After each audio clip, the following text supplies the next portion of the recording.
Hello à tous, bienvenue dans ce nouvel épisode de Concept Rédac, le podcast dans lequel nous revenons ensemble sur les arcanes du marketing, de la publicité et tous les secrets de la rédaction publicitaire.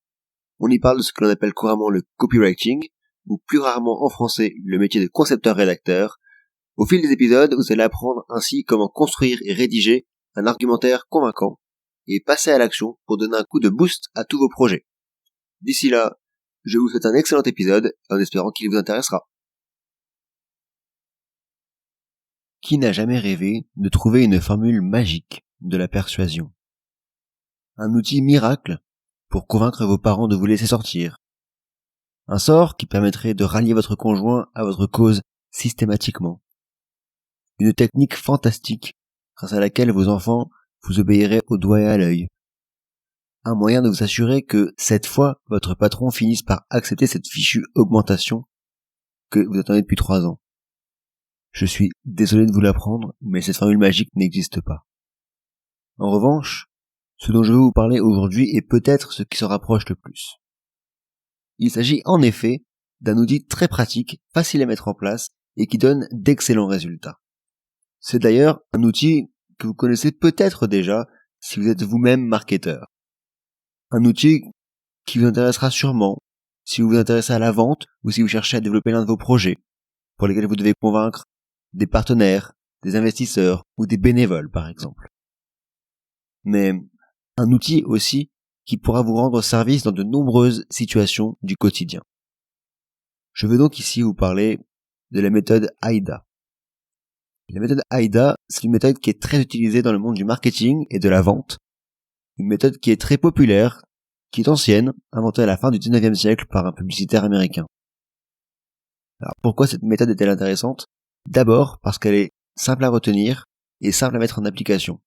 Ensuite, parce qu'elle fonctionne tout simplement. Elle donne d'excellents résultats.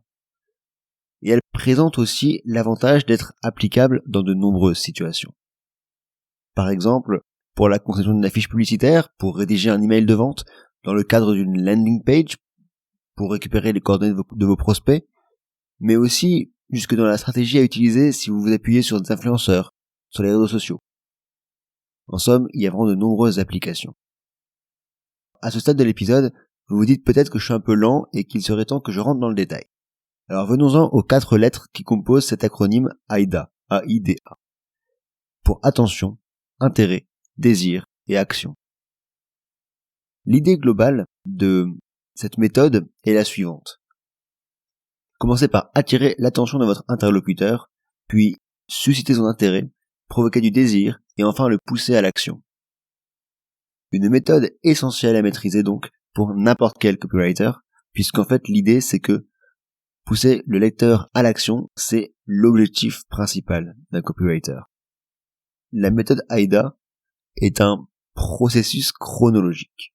Ces 4 étapes interviennent l'une après l'autre. Impossible d'intéresser un prospect si vous n'avez pas auparavant capté son attention.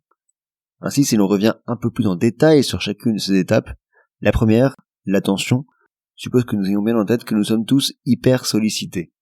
Tout le monde cherche en permanence à accaparer notre attention. À commencer d'ailleurs par les réseaux sociaux, dont l'objectif numéro 1 est de nous garder plus longtemps sur la plateforme. Attirer l'attention d'un lecteur ou d'un interlocuteur peut s'avérer très difficile. La solution pour cela, ça peut être d'utiliser des couleurs flashy, une image choc ou encore de jouer sur la carte de l'humour.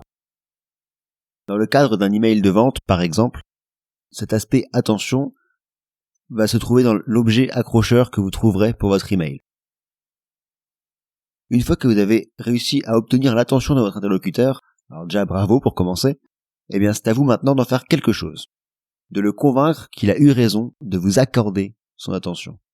De vous offrir un peu de son précieux temps. Il vous faut donc susciter son intérêt. Et c'est là notre deuxième étape. Comment faire ? Eh bien, tout d'abord, présentez votre offre de manière personnalisée en allant à l'essentiel. Les informations doivent être à la fois simples, compréhensibles et originales. Alors, un moyen formidable de susciter l'intérêt, c'est un moyen dont je vous ai parlé déjà plusieurs fois, à plusieurs reprises, c'est le fait de raconter une histoire. Une fois que votre interlocuteur s'intéresse à ce que vous avez à lui dire, vous allez maintenant chercher à lui faire passer un nouveau cap. Il s'agit de lui prouver que votre offre est l'offre et celle qu'il lui faut. Il va falloir lui donner envie d'acheter votre produit, d'acheter votre service, de vous faire un don, de vous aider. C'est donc notre troisième étape, susciter le désir. Et pour ce faire, vous allez montrer à votre lecteur et donc à votre interlocuteur comment vous allez l'aider à résoudre un problème. Mettez en avant les bénéfices qu'il va pouvoir retirer de faire cette action d'acheter votre produit, d'acheter votre service. Et c'est justement là qu'on en arrive à la dernière phase, la plus importante, celle de la concrétisation, l'action. Vous devez maintenant finir par convaincre le prospect de passer à l'action. Dans le domaine du marketing, on parle ici de conversion, de convertir un lead en client. Les leviers sur lesquels vous pouvez vous appuyer ici sont d'abord d'ajouter une dimension d'urgence, par exemple en ayant une offre qui expire dans 2 jours, dans 22 heures, dans 3 heures. Une dimension de rareté, il ne reste plus que 3 exemplaires, plus que 2 exemplaires, c'est le dernier exemplaire possible à acheter. Ou encore de vous baser sur un prix qui défie toute concurrence. Alors si on récapitule ensemble, la méthode AIDA est donc une méthode marketing qui a vocation à convaincre une personne de réaliser une action précise. Donc bien souvent, il s'agit de passer à l'achat. Et cette méthode se déroule en 4 temps. D'abord l'attention, puis l'intérêt, puis le désir, et enfin le passage à l'action. Sur ce, j'espère que cet épisode de Concept Redact vous aura intéressé. Si c'est le cas, n'hésitez surtout pas à me le faire savoir, à laisser votre avis sur le podcast, et si vous pensez qu'il peut être utile à d'autres, n'hésitez pas à le partager. On se retrouve très vite pour un nouvel épisode. En attendant, portez-vous bien et à très vite.